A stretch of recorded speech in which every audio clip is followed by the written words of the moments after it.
we talk about balance in life. And when we think of balance, we mostly think of how we are unbalanced.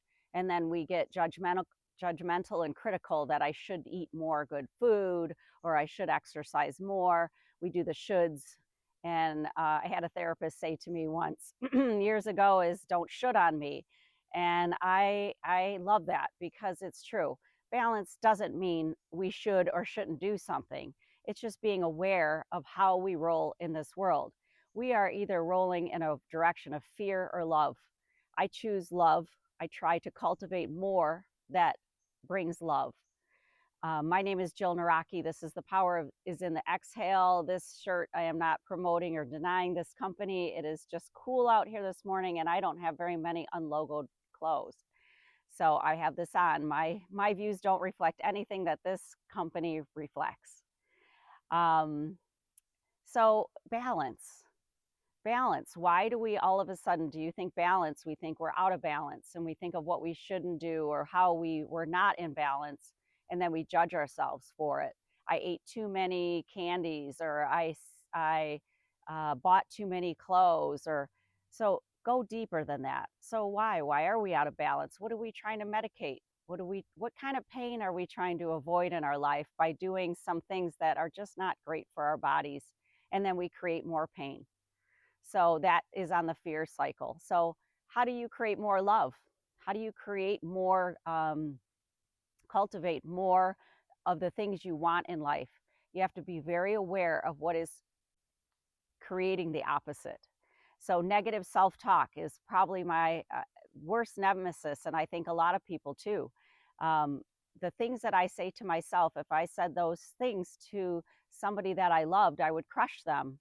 I would never say them to somebody else, but I say them to me. And how am I going to fulfill my greatest life? How am I going to live the most wonderful life I can live if I'm just talking crap to myself all day long about what I should have done better, what I didn't do right? Okay, so we have to quiet that. And it isn't denial of it. It's just why. What is the awareness? Why am I doing that? What am I lacking in my life that I'm feeling that I need to beat myself up for? So sitting in the silence is meditation. When I think of meditation, I think I fail at it because I can't do it. But all it is sitting with our why and quietly feeling our body in a chair, paying attention to our breath, letting the thoughts go in and out and not grasping any of them.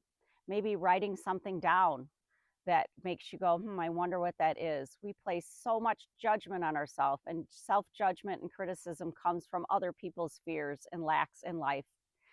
We don't need to pick them up. We can do things differently. So this is Jill Naraki. This is The Power is in the Exhale. I just welcome you to that world of beautiful world of you and how we roll as human beings in this life and how we have a sliding scale between love and fear. And fear is the ego. It's protection. It's protection for all the hurts in the world. And when we start shedding some of those protective gear, we have to build up enough self-love so that the world doesn't tear us down again. And we don't look at that in judgment. We look at it in awareness. So how do we cultivate self-love? First of all, we have to be aware of all the things we do that do not cultivate self-love. And that, like I said, our biggest thing is the self-talk. We have to turn those around, and we have to start talking to ourselves in a way that nurtures and supports. It is easier said than done, but it just takes awareness and it takes small steps. And every time you are aware of a negative statement, you correct it gently, no judgment. Say, you know what, I don't want to live in that place anymore. We have our ego that protects us. I say, thank you so much for your protection and armor that you gave me in life, but you're in the back seat. I'm the driver, and I want to drive with love. I want to go through this world and create a wake of love because that's who I am, and that's what I want to propagate more of. If I am attacking somebody else for a behavior, that is not a form of love. And what I also have learned in life is that it has a reflection on how I feel about myself. So anything I judge someone else for is a judgment of myself in a different form. It's just a distraction and energy suck into something I can't control instead of putting it into something I can control but don't understand and I'm a little bit fearful of. And I run from it. And then I try to do some other accomplishment to make myself feel better about myself and to look like a shiny penny on this earth. Take a breath. So I just welcome you to that wonderful world of being a human being and how we mess with our own heads. We are the obstacle and we are the way.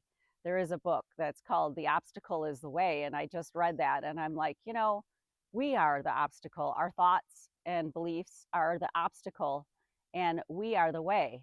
We can change our entire life by what we think. No, by what thoughts we hold on to that create beliefs and create actions.